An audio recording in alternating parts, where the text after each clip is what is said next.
17-18 চনৰ পথপাতিখন আইনখনে হত্যা কৰা এজন শিক্ষক। আমাৰ আজি এই ভিডিঅ'টোৰ মূল মানুহজন হ'ল শ্ৰদ্ধা শিক্ষাগুৰুসকল নিম্ন প্ৰাথমিকৰ পৰা মহাবিদ্যালয় পৰ্যায়লৈকে লগতে 2013 চনৰ 2021 চনত বঞ্চিত সকলোবোৰ শিক্ষাগুৰুকে সংগ্ৰামী অভিনন্দন যাচিলোঁ। 2017-18 যিখন পথপাতিখন আইন আমাৰ হিমন্ত বিশ্ব শৰ্মা মহোদয় আৰু RC জৈনৰ নেতৃত্বত শিক্ষকসকলক বঞ্চিত কিংবা মানসিকভাৱে হত্যা কৰাৰ কাৰণে যিখন আইন আনিলে, এই আইনখনে বহু শিক্ষকক হয়তো এই সিংহৰ পৰা বিদায় দিলে। বহু শিক্ষকে এই আইনখনৰ কাৰণে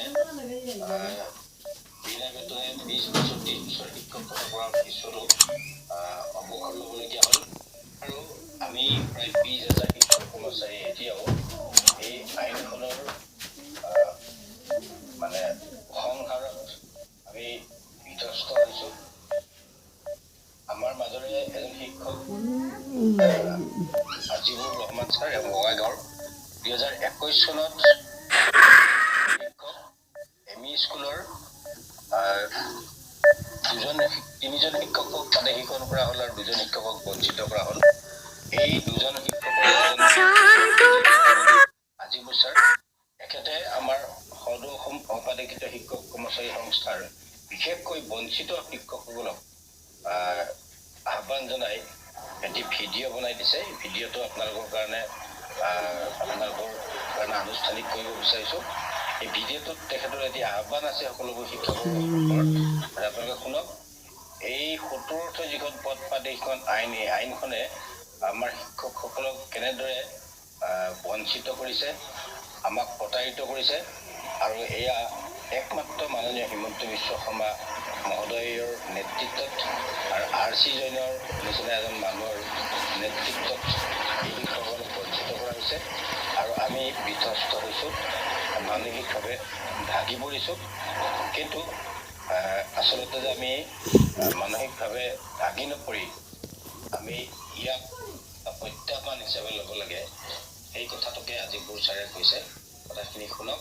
আৰু যিসকলে এই চেনেলটো ছাবস্ক্ৰাইব কৰা নাই, সেইসকলে আপোনালোকে চেনেলটো ছাবস্ক্ৰাইব কৰিব আৰু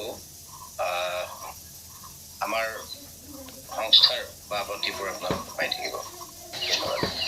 শ্ৰদ্ধাৰ সদৌ অসম শিক্ষক কৰ্মচাৰী সংস্থাৰ LPৰ পৰা কলেজলৈ লগতে 2013 আৰু 2021 চনত বঞ্চিত সকলো পৰ্যায়ৰ শিক্ষাগুৰুলৈ মই অনুৰোধ জনাম যে চাকৰি হোৱা নাই বুলি কোনো হতাশগ্ৰস্ত হ'ব নালাগে। আপোনালোকে প্ৰত্যেকেই নিজৰ নিজৰ কৰ্মত অলপ মনোযোগ দিয়ক।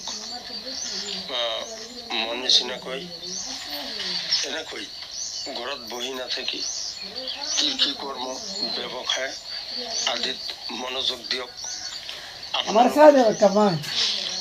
আৰু যিহেতু নিজৰ পৰিয়াল ল'ৰা ছোৱালী আছে, তেওঁলোকক পোহপাল দিব লাগে, ল'ৰা ছোৱালীক স্কুলত পঠাব লাগে, পৰিয়াল এখন ভৰণ পোষণ দিয়ে।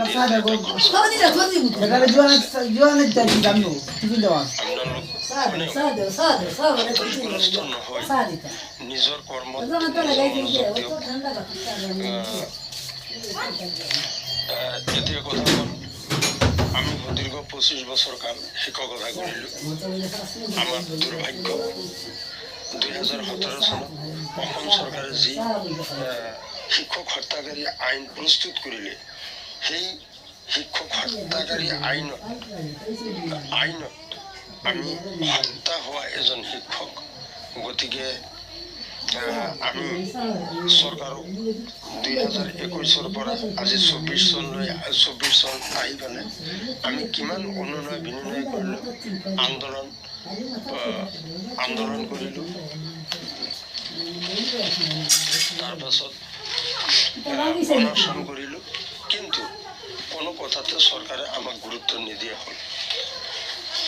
এতিয়া আমি সকলো শিক্ষককে আমি অনুৰোধ জনাম যে আপোনালোকে ঘৰত হাত সাবটি বহি নাথাকি হাথাবুটি বহি নাথাকি মন নিচিনাকৈ আপোনালোকে নিজৰ নিজৰ কৰ্মত মনোযোগ দিবলৈ চেষ্টা কৰক আৰু চৰকাৰৰ পৰা আমাৰ ন্যায্য প্ৰাপ্তিৰ কাৰণে বৰা ছাৰে যেতিয়া যি কাৰ্যসূচী ঘোষণা কৰে প্ৰত্যেকজন শিক্ষকক আমি আহ্বান জনাম আপোনালোকে বৰা ছাৰৰ এই কাৰ্যসূচীত অংশগ্ৰহণ কৰক আমাৰ ন্যায্য প্ৰাপ্তি যাতে আমি ৰক্ষা কৰিব পাৰোঁ আমি এই বছৰত এনেকুৱা কৰি 6 বিঘামান মাকৈ খেতি কৰিলোঁ আৰু